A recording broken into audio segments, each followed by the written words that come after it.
नमस्कार and I welcome you all to world affairs. मैं हूं प्रशांत धवन। नाउ अब तक आप लोगों ने सुन लिया होगा कि अफगानिस्तान, पाकिस्तान और ईरान से जो भी शिप के थ्रू माल आता है, जो भी कार्गो आता है, उसको एक्सेप्ट करने से अडानी पोर्ट ने कर दिया है मना कि और कहीं जाओ, हम लोग ना लेते यहाँ का cargo.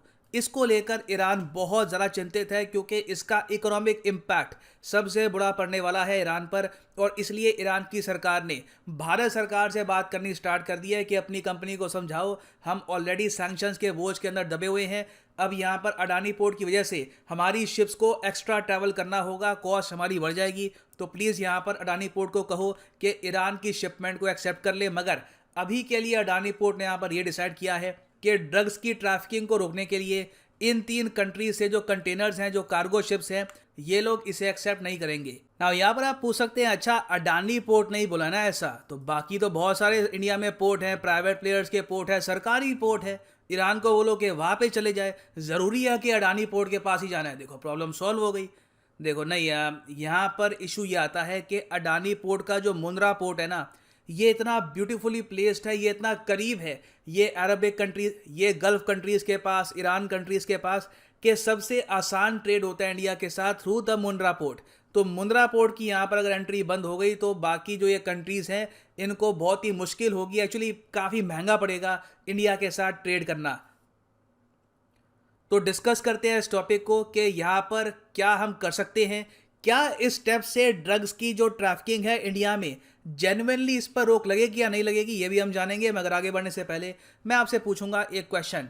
Adani ports recently news में था, इन्होंने रिसेंटली करी एक डील जिसके अंडर ये एक टर्मिनल एक आप कह लीजिए पार्ट होता है पोर्ट का, इसको बनाएंगे और ऑपरेट करेंगे। आपको बताना है कि ये डील इन्होंने किस कंट्री की सरकार के साथ की है, जापान, श्रीलंका, ऑस्ट्रेलिया या फिर रशिया? कमेंट सेक्शन में करिए उत्तर, सही आंसर मैं आपको दूंगा वीडियो के अंत में। देखो जब हम बात करते हैं भारत के ट्रेड की तो उसका एक बहुत ही बड़ा परसेंटेज 95% इन वॉल्यूम ये होता है सिर्फ हमारे पोर्ट से, शिपमेंट्स के थ्रू। क्योंकि आप अगर भारत का नक्शा देखोगे तो आसपास की स्थिति थोड़ी सी खराब है। अब फॉर एग्जांपल पाकिस्तान ने ऑल टुगेदर भारत के साथ ट्रेड बैन कर रखा है, दवाइयों को छोड़ के, मेडिसिन वगैरह को छोड़कर, क्योंकि मेडिसिन की नीड होती है इनको, तो बाकी जगह इन लोगों ने ट्रेड बैन कर रखा है। तो इंडिया का कार्गो पाकिस्तान के थ्रू सेंट्रल एशिया, अफगानिस्तान वगैरह कहीं भी नहीं जा सकता। चाइना के साथ अगर हम देखें तो ज़्यादातर जो हमारा ट्रेड है ये होता है शिपिंग के ज़रिए। जो बॉर्डर रूट से ट्रक से ट्रेड होता है ये काफ़ी हद तक लिमिटेड ही है, क्योंकि आधे साल आप अगर देखो तो बर्फ़बारी पड़ी रहती है। इंडिया चाइना के बीच में जो भी नैरो पासेस हैं उससे कोई भी गुजर नहीं पाता। फिर अगर आसियान कंट्रीज़ को आप अगर देखो तो आसियान कंट्री से आज तक प्रॉपर रोड कनेक्टिविटी हम बढ़ा नहीं पाए, और आसियान कंट्रीज़ के साथ थ्रू म्यांमार जो ट्रेड होता है वो आज भी काफ़ी लिमिटेड है। अभी हम सोच रहे हैं कि क्यों ना हम जो Kaladan multi modal transport project है उसके थ्रू भी हम म्यांमार के साथ ट्रेड इंक्रीज करें। तो खैर लैंड रूट के थ्रू अगर इंडिया का ट्रेड बढ़ सकता था तो वो पाकिस्तान के थ्रू ही बढ़ सकता था, वहाँ से ब्लॉकेड लगा हुआ है। तो हम 95% जो ट्रेड है वो करते हैं सी रूट से, और उसमें कोई प्रॉब्लम नहीं है।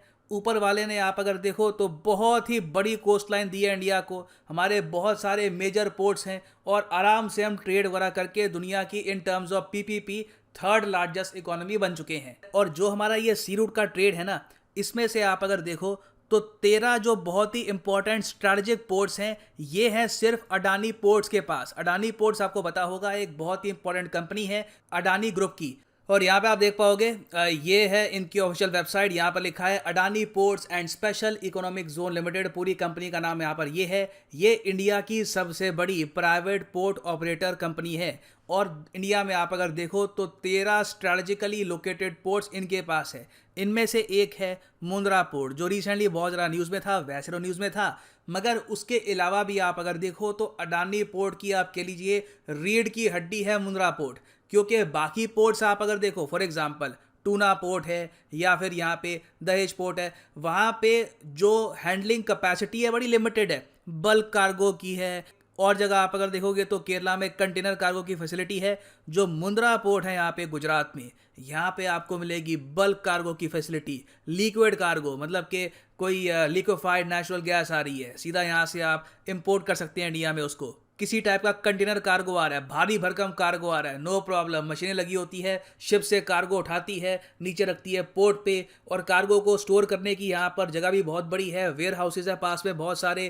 क्रूड ऑयल जो है, कच्चा तेल जो हम इंपोर्ट करते हैं इंडिया का बहुत सारा, ये मुंद्रा पोर्ट से ही आता है। इसका एक बहुत ही बड़ा रीज़न ये है कि मुंद्रा पोर्ट आप अगर देखो तो ये सब जो देश है ना, ईरान, सऊदी अरेबिया, ये यूएई, इन सब के बहुत ज़्यादा करीब है। और देखो, शिप से भी जब आप कुछ भेजते हो तो आप ऑब्वियसली चाहोगे कि आपका डिस्टेंस वहाँ पे कम ट्रैवल हो ताकि फ्यूल की बचत हो पाए। अगर वेस्टर्न एशियन कंट्रीज़ को इंडिया के साथ ट्रेड करना है तो वो ज़रूरी थोड़ी ना कि केरला के पास जाकर ही ट्रेड करेगी या फिर वहीं पे अपना कार्गो लेके जाएगी। कोशिश यही होगी कि सबसे पास जो पोर्ट पड़ता है मुंद्रा पोर्ट, सीधा अपना कार्गो वहाँ पे लेके जाओ और इंडिया को एक्सपोर्ट कर दो। ईरान भी ऐसा ही करता है। अब ये जो पोर्ट है ये आता है अडानी के अंडर। अब अडानी पोर्ट ये कह रहा है कि ईरान, अफगानिस्तान और पाकिस्तान से चाहे जो भी कार्गो हो, हम उसको एक्सेप्ट ही नहीं करेंगे, कहीं और जाओ। और इसका रीज़न क्या है? रीज़न है जो रिसेंटली एक बहुत ही बड़ा कांड हुआ था जहां पर इंडिया ने 2.7 बिलियन यूएस डॉलर्स की अफगान हीरोइन पकड़ ली मुंद्रा पोर्ट पे।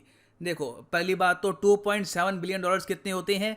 20,000 करोड़ रुपए की हेरोइन पकड़ी गई मुंद्रा पोर्ट में, जो इंडिया का एक बहुत ही इंपॉर्टेंट पोर्ट है। ये हेरोइन पकड़ी किसने? डायरेक्टरेट ऑफ रेवेन्यू इंटेलिजेंस ने। ये इंडिया की टॉप एंटी स्मगलिंग एजेंसी है। जो भी ड्रग्स की स्मगलिंग वगैरह हो रही है उसको रोकने का जो मेन काम है ये डीआरआई के पास है। तो डीआरआई को किसी ने इन्फॉर्मेशन दे दी कि बहुत ही बड़े स्केल पर ये ट्रैफिकिंग करने वाले हैं ड्रग की यहाँ पर शिपमेंट में, इसको रोक दो। सही टाइम पे डीआरआई के लोग आ गए और जो ये मुंद्रा पोर्ट पे शिपमेंट आ रखी थी इसकी इन्वेस्टिगेशन हुई और पता लगा कि यहाँ पे तो 2.7 बिलियन डॉलर्स की हेरोइन है। अच्छा, अब यहाँ पे आप कहोगे एक मिनट, तो ये जो हेरोइन है अफगानिस्तान से कुछ लोग ला रहे थे इंडिया में, तो इनमें अकल नहीं है कि पकड़े जाएंगे ऐसे ही बस, मतलब एक शिपमेंट में हेरोइन डाल के ला रहे हैं? नहीं, इन्होंने यहाँ पर क्या किया कि जो शिपमेंट थी वहाँ पे जो पेपर वर्क में लिख दिया कि यहाँ पे है टैल्क स्टोन्स। ये इंडस्ट्रियल पर्पस के लिए यूज होते हैं टैल्क स्टोन्स। तो टैल्क स्टोन्स में अंदर जहां भी जगह मिलती है इन्होंने आराम आराम से हेरोइन भर रखी थी। दूर से ही कहते थे कि देखिए ये तो टैल्क स्टोन्स है, इंडस्ट्रियल पर्पस के लिए इसको हम कर रहे हैं इंडिया में एक्सपोर्ट। मगर सिंस डीआरआई को पता था कि टैल्क स्टोन्स के अंदर हेरोइन है, ये लोग यहाँ पे धरे गए और ये बहुत ही बड़ा ड्रग बस्ट हो गया। अब अडानी पोर्ट के लिए ये बहुत बड़ी एक, मैं कहूंगा बहुत ही ज्यादा एक खराब इंसिडेंट था। अब डीआरआई इनके पीछे भी लग गया होगा, मुंद्रा पोर्ट अथॉरिटीज के पीछे, कि बताओ भैया ये शिपमेंट तुम्हारे पोर्ट में ही क्यों आई, तुम्हारे यहाँ ये स्मगलिंग की कोशिश क्यों हो रही थी। तो अडानी पोर्ट के लिए जेन्युइनली एक बहुत ही बड़ा सेटबैक था ये। उसके अलावा अभी आप अगर देखो, अडानी ग्रुप वैसे आप देखें काफी हद तक रिस्पॉन्सिबल भी है सोशली, तो वो लोग भी नहीं चाहेंगे कि उनके जो पोर्ट्स हैं उनका इस्तेमाल किया जाए इतने बड़े स्केल में इंडिया में ड्रग्स लाने के लिए। तो इसलिए इन्होंने यहाँ पर यह डिसाइड किया है कि पाकिस्तान, अफगानिस्तान और ईरान से अभी के लिए सारा कार्गो बैन कर दो, फिर बाद में देखेंगे कि किसको अलाउ करना है किसको नहीं अलाउ करना। ना ये सब इसलिए किया जा रहा है क्योंकि मैं आपको पहले भी बता चुका हूँ कि अफगानिस्तान में इन द फ्यूचर बहुत ही बड़े स्केल से ड्रग एक्सपोर्ट किया जाएगा पूरी दुनिया को, क्योंकि तालिबान के जो भी फाइनेंसेस थे जहाँ से पहले पैसा आता था वो नहीं आ रहा, उल्टा जो भी इनका थोड़ा बहुत पैसा था यूएसए में, यूएसए ने फ्रीज कर दिया है। तो सिंस तालिबान के पास फाइनेंसेस है नहीं, ये घूम फिर के वापस जो इनका ओल्ड बिजनेस है वहीं पे जा रहे हैं। हेरोइन बेचने का जो बिजनेस है ये वही स्टार्ट कर रहे हैं। और ये मैं आपको बता दूं, अफगानिस्तान दुनिया का ओपीएम किंग है और अफगानिस्तान से पाकिस्तान को ड्रग्स के मामले में जितना नुकसान हुआ होगा उतना किसी चीज़ में नहीं हुआ होगा। आपने देखा होगा पाकिस्तान के लीडर खूब बात करते हैं, हमारे 70-80 हज़ार लोग मारे गए आतंकवाद में, वॉर ऑन टेरर से बड़ा नुकसान हुआ जी हमको, बहुत सारे रेफ्यूजी आ गए, उनका इकोनॉमिक इम्पैक्ट आया। मगर ये बात इनको एक्सेप्ट करनी चाहिए कि अफगानिस्तान से सबसे बड़ा डैमेज जो पाकिस्तान को हुआ है वो उनके यूथ को हुआ है। 2014 में रिपोर्ट आई थी कि पाकिस्तान दुनिया की सबसे ज्यादा हेरोइन एडिक्टेड कंट्री है और कई रिपोर्ट्स हमको ये बताती है कि पाकिस्तान की 11% आबादी, तो मतलब यहाँ पे हम बात कर रहे हैं 2,70,00,000 लोगों की, ये बुरी तरीके से एडिक्टेड है हेरोइन से। ना यहाँ पे आप कह सकते हैं अच्छा ये तो 2014 की रिपोर्ट है ना, अब तो 7 साल हो गए, अब तो नया पाकिस्तान बन चुका है, तरक्की हुई होगी।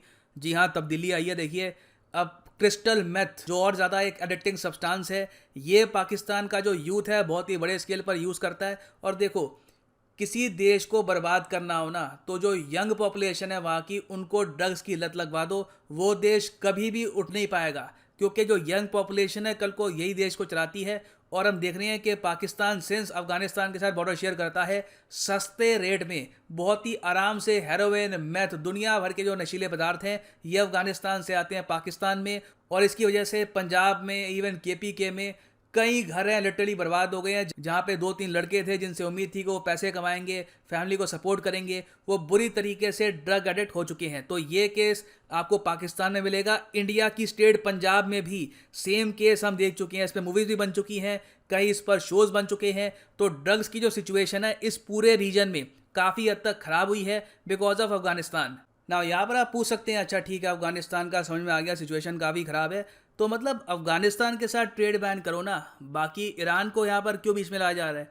देखो प्रॉब्लम यहाँ पर ये आती है, मजबूरी ये है कि अफगानिस्तान का जो सारा ट्रेड है ऑलमोस्ट ईरान ही हैंडल करता है अभी के लिए। आप अगर देखो तो हालांकि पाकिस्तान के थ्रू भी, ग्वादर पोर्ट से भी, कराची पोर्ट से भी काफ़ी बार अफगानिस्तान की जो कंपनीज हैं ये एक्सपोर्ट करती हैं, मगर हमको पाकिस्तान को लेकर इतनी टेंशन है नहीं, क्योंकि पाकिस्तान ने ऑलरेडी, जैसे मैंने आपको बताया था, ट्रेड बैन कर रखा है इंडिया के साथ। कुछ जो छोटी मोटी शिपमेंट्स आती भी हैं फार्मास्यूटिकल से रिलेटेड, दवाइयों से रिलेटेड, वो भी अब यहाँ पे अडानी पोर्ट ने बैन कर दी है। तो ये दोनों कंट्रीज जो हैं ये निपट चुकी हैं। ईरान को यहाँ पे हमको शामिल इसलिए करना पड़ा क्योंकि देखो काफ़ी बार क्या होता है कि ईरान की जो शिपमेंट्स आती है ना उसमें अफगानिस्तान की शिपमेंट्स मिक्स होती हैं। इनका जो शिपिंग सिस्टम है ये इतना प्रॉपरली बिल्ट है नहीं। ज़्यादातर शिपमेंट्स में क्या होता है कि लिखा होता है कि ये शिपमेंट सिर्फ अफगानिस्तान का एक्सपोर्ट है, अफगानिस्तान का इंपोर्ट है, मगर ईरान में पता नहीं एक अजीब सा सिस्टम है। ये लोग काफ़ी बार ना एक शिप में खुद का कार्गो भी ले आएंगे, अफगानिस्तान का कार्गो भी ले आएंगे, और वो डेंजरस है,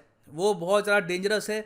उसमें हमेशा एक रिस्क बना रहेगा कि एक कार्गो हो सकता है, हज़ारों में से एक कार्गो हो सकता है जहां पर नशीले पदार्थ हो। और इसी बात का ध्यान रखते हुए अडानी पोर्ट ने यहाँ पर अभी के लिए तो कहा है कि जो ये गोल्डन क्रिसेंट है ना ड्रग्स का, इन तीनों कंट्री से जो कार्गो आता है हम इसे स्वीकार नहीं करेंगे ना। यहाँ पे आप कह सकते हैं ठीक है चलिए, ऑब्वियसली इससे ईरान को चोट पहुंचेगी, मुंद्रा पोर्ट का एक्सेस अगर इनको नहीं मिलेगा तो ऐसा नहीं है कि इंडिया में एक्सपोर्ट नहीं कर पाएंगे ये, बाकी और बहुत सारे सरकारी पोर्ट्स हैं वहाँ से एक्सपोर्ट कर देंगे ये, मगर मुंद्रा पोर्ट से जो सहूलियत मिलती है वो ईरान को नहीं मिलेगी और डेफिनेटली इससे प्रॉब्लम आने वाली है। मगर क्या एटलीस्ट हम यहाँ पर शोटी से कर सकते हैं कि हमने ड्रग्स को रोक दिया, चेक में ड्रग्स? नहीं, देखो काफ़ी बार क्या होता है, यूएई ने क्या कर रखा है, सिस्टम कर रखा है जिसके अंडर सेलेक्ट कंट्रीज़ को बहुत ही आसानी से अगर ट्रेड करना है तो वो यूएई में आ सकती है। इनके पास वेयर हाउसिंग की फैसिलिटी होती है, वहाँ पे अपना माल रख सकती है और फिर यूएई के ज़रिए आगे एक्सपोर्ट कर सकती है। तो अभी भी पॉसिबिलिटी यहाँ पर यह है कि अगर जो ड्रग स्मगलर्स हैं ये बहुत स्मार्ट हुए तो ये अफगानिस्तान से, ईरान या फिर इवन पाकिस्तान से भी पहले जाए यूएई में, और फिर यूएई से जो ये स्मगलिंग है ये कर सकते हैं इंडिया में। और अब यहाँ पे आप कहोगे अच्छा मगर ये मुंद्रा पोर्ट को ही प्रेफर क्यों करते हैं?